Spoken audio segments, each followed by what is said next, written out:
All right, well, speaking of all that snowfall, let's bring back in meteorologist Anthony Copeland. Anthony, we've got an interesting day and night ahead of us. Yeah, we do. We have the first wave of snow right now exiting out, and the first wave was really for our southernmost communities to pick up their widespread share of snow for this morning. And then as we pivot into the afternoon, especially throughout the evening, now we're going to be talking about snow squalls. I know they're annoying and they could be dangerous, providing for a reduction of visibility, some significant wind gusts, and also some blowing snow potential for this evening as well. It's not going to be a long durational event, but we have to talk about it. It's going to be impacting your afternoon and evening ride home. I've highlighted the hours between 4 and 8 o'clock. This squall is going to be pushing through from the northwest to the southeast.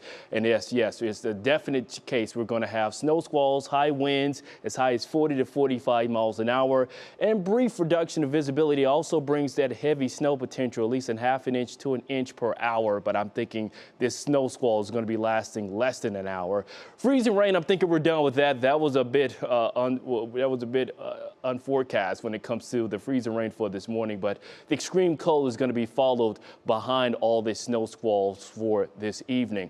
Visibility not too bad, less than a mile from Akron and Dover. We're down to 2-mile visibility downtown. Elsewhere, we're trying to clear out, but we still have some scattered light snow falling across much of the eastern half of the viewing area right now. Akron right now seeing some light snow over to portions of Portage County, south of Kent, over to Randolph along 224. North Kent over to Kent, looking at some light snow as you get closer to Stark County, Tuscarawas County, Carroll County, seeing some light to moderate snowfall as you head east close to New Philly, over to Carrollton at this moment. Notice how everything is kind of tracking out here. The widespread stuff is moving out.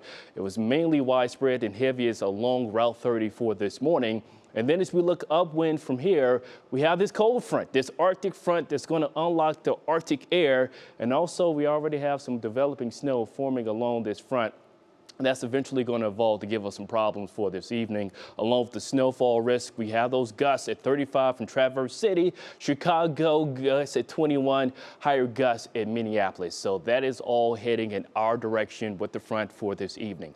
23 degrees. We're actually about 5 to 10 degrees warmer than what we were about 24 hours ago, but we're looking at a west-southwest wind of 9 miles an hour. So we're still on the warm side. We're just about a handful of hours, 4 hours away from this cold front arriving. Here's your National Design Bar hourly forecast. Scattered snow as we conclude the midday hours, getting closer to the late afternoon and early evening. Here comes that squall that's going to be developing for us later on this evening around 5, 6. Here it is, just to the west of 71.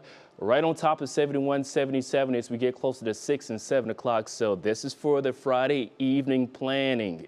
Yeah, we're going to be running it to that sharp line of heavy snow, brief heavy snow, and also reduction of visibility. Then we're going to be pivoting to more of a lake effect setup for us later on tonight. As we get beyond midnight, notice the winds from the north. They're going to be gusting as high as 30 to 40 miles an hour. And check it out, sub-zero double-digit temperatures by the time we are waking up for early tomorrow morning. Still looking at some scattered lake effect snow showers as we continue throughout your Saturday morning approaching the afternoon. As we go beyond now and midnight, that snow squall could lay down additional dusting to 1 to 2 inches, especially in the primary snow belt. And then with the lake effect snow going throughout your Saturday, another inch to possibly an inch and a half as we conclude tomorrow afternoon. We're also on record watch. We have that cold weather advisory, not only when it comes to the extreme double-digit low sub-zero wind chills. Actual temperatures could be approaching or matching the record lows. That's a likelihood for our inland areas like Youngstown over Akron. Their record low is 2 and 3 below for tomorrow morning. 13, that's it for tomorrow. Then we're going to be looking at more scattered snow, mainly to the west as we get closer to your Sunday. Highs mainly in the teens all weekend long, unfortunately, as we get beyond this weekend with your Union Home Mortgage 10-day forecast. It's showing those teens and 20s by Monday afternoon, upper 30s above average finally by Tuesday, with a rain and snow mix later on that evening. Just simply rain for your Wednesday. Got to watch out from possibly some freezing rain mixing in with temperatures hovering around the freezing mark. Below the freezing mark come Thursday and Friday with some lingering snow as we approach Valentine's Day.